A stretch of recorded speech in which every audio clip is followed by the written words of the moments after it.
आ रहा है क्योंकि वाणी वहां तक भी पहुंच रही थी। वैसे तो कहते हैं कि कथा में नहीं बोलना चाहिए, विघ्नता है, लेकिन व्यासपीठ तो कहते हैं कि संत दर्श को जाइए तज माया अभिमान, जो जो पग आगे धरे कोटि यज्ञ समान। इतने संतों का जो हमें दर्शन हो रहा है, प्रभु की कृपा से एक से बढ़कर एक संत महापुरुषों का नित्य यहाँ दर्शन होता है। और ऐसे पूज्य महाराज जी जो नित्य ऐसे संत सेवी हैं, जो भगवान से भी पहले संतों की सेवा को सर्वप्रथम आगे रखते हैं। और मैं सुबह से देख रही हूँ कि ना जाने कितने दूर दूर से कितने बड़े बड़े संत, कितने बड़े बड़े महंत, महापुरुष, भगवत प्रेमी विप्र यहाँ पर आते हैं। उनकी किस प्रकार सेवा महाराज जी करते हैं। कोई भी यहाँ आता है लेकिन यहाँ से भूखा कोई नहीं जाता, रोता हुआ आता तो है लेकिन जाता हंसते हुए।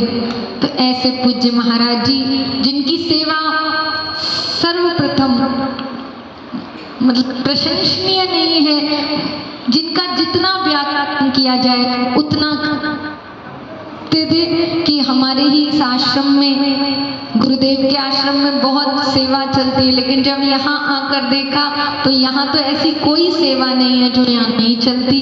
तो ऐसे पूज्य धाम, ऐसे पूज्य महाराज जी, ऐसे दिव्य संतों का, ऐसे दिव्य भक्तों का, आप सबका सेवा के प्रति इतनी रुचि, क्योंकि मैं कई देख रही थी सुबह से कि कितने सारे भाई सुबह से अपना घर छोड़कर दूर दूर से यहाँ आकर संतों की सेवा करते हैं, उनके झूठे पात्रों को भी धोते हैं। तो ये भगवान की विशेष कृपा है और संतों की सन्निधि में आकर ये संस्कार जागृत हो सकता है।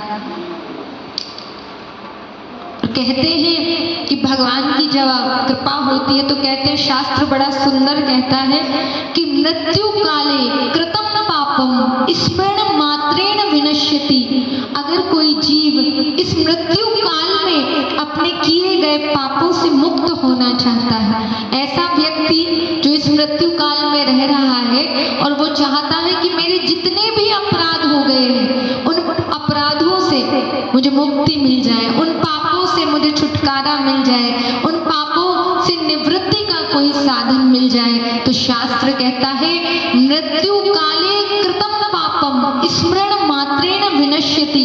ऐसे व्यक्ति जहाँ रहता है, जिस स्थान पर रहता है, जिस परिस्थिति में रहता है, वहीं से रहकर उसे भगवान का स्मरण करना चाहिए, भगवान की श्रीमद् भागवत कथा का स्मरण करना चाहिए। भगवान का स्मरण करने से, भगवान के नाम का स्मरण करने से, भगवान की कथा का स्मरण करने से, भगवान के लाडले संतों करने से इस मृत्यु काल में किए गए पाप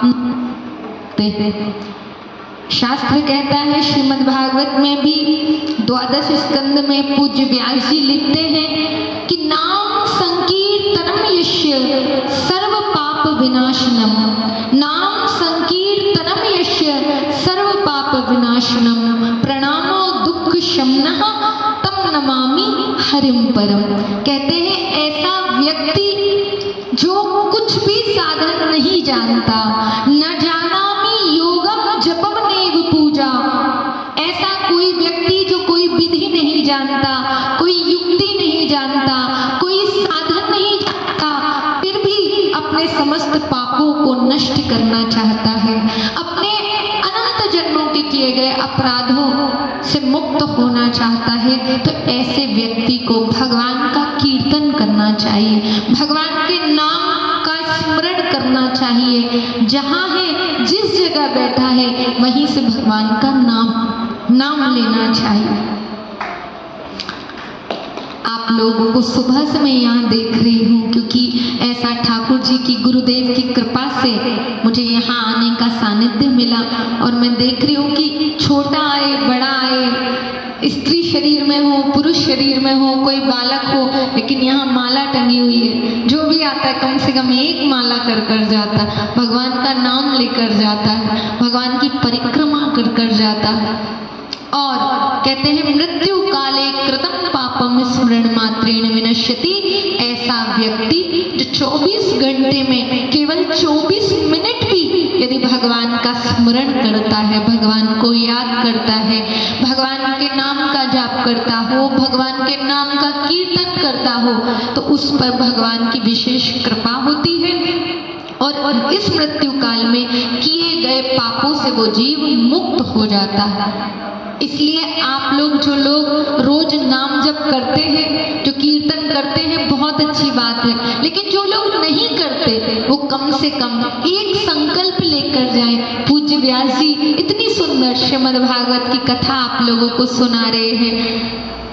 इतने संतों के बीच में श्री पंचमुखी महाराज जी हनुमान जी के सामने ऐसी भगवत कथा चल रही है और कहते हैं संतों के सानिध्य में जब हम कोई संकल्प लेते हैं तो उस संकल्प की रक्षा भगवान करते हैं। इसलिए 24 घंटे में से कम 24 मिनट भगवान के नाम का स्मरण अवश्य करना चाहिए, भगवान के नाम का कीर्तन अवश्य करना चाहिए। अगर ऐसा आप करते हैं तो दिन भर में 24 घंटे में जो भी आप अपराध कर देते हैं, किसी भी येन केन प्रकारेण अगर किसी प्रकार का कोई अपराध बन भी जाता है तो उस अपराध का दोष नहीं लगता यदि आप 24 घंटे में से 24 मिनट भगवान का नाम संकीर्तन करते हैं। दूसरी बात कहते हैं कि ऐसा व्यक्ति जो जन्मों जन्मांतर के चक्र में फंसना नहीं चाहता, ऐसा व्यक्ति जो ये नहीं चाहता कि मेरा बार बार जन्म हो, बार बार मृत्यु हो, वो चाहता है कि इसी जन्म में उसे भगवत प्राप्ति हो जाए। क्योंकि शास्त्र कहता है कि संसार का सबसे बड़ा दुख है पुनरपि जन्मम पुनरपि मरणम पुनरपि जननी जठरे शयनम। बार बार माता के गर्भ में आना, बार बार जन्म लेना और बार बार मृत्यु हो जाना, यही सबसे बड़ा कष्ट है। इसलिए कहते हैं जो इस पुनर्जन्म से बार बार माँ के गर्भ में नहीं आना चाहता, पुनरावृत्ति नहीं करना चाहता, उसे क्या करना चाहिए? तो शास्त्र बड़ा सुंदर कहते हैं कि अकाल मृत्यु हरणम सर्व व्याधि विनाशनम। अकाल मृत्यु हरणम सर्व व्याधि विनाशनम विष्णु पादो दकंपित्वा पुनर्जन्म न विद्यते। ऐसा व्यक्ति जो सुबह उठकर भगवान के चरणामृत का पान करता है, ऐसा व्यक्ति जो सुबह उठकर ये संकल्प करता है कि मैं अपने मुख में अन्न का दाना तभी दूंगा जब तक मैं भगवान के चरणामृत का पान नहीं करूंगा, तब तक अपने मुख में जल का भी सेवन नहीं करूंगा, अन्न का भी सेवन नहीं करूंगा। अगर अपने उदर में किसी वस्तु से शुरुआत करूंगा तो सर्वप्रथम भगवान के चरणामृत से अपने दिन की शुरुआत करूंगा। तो कहते हैं अकाल मृत्यु हरणम सर्व व्याधि विनाशनम। ऐसा व्यक्ति जो नहीं चाहता कि मेरी अचानक मृत्यु हो, एक्सीडेंट में मृत्यु हो, कोई अकाल मृत्यु हो, तो ऐसे व्यक्ति को भगवान के चरणामृत का सेवन अवश्य करना चाहिए।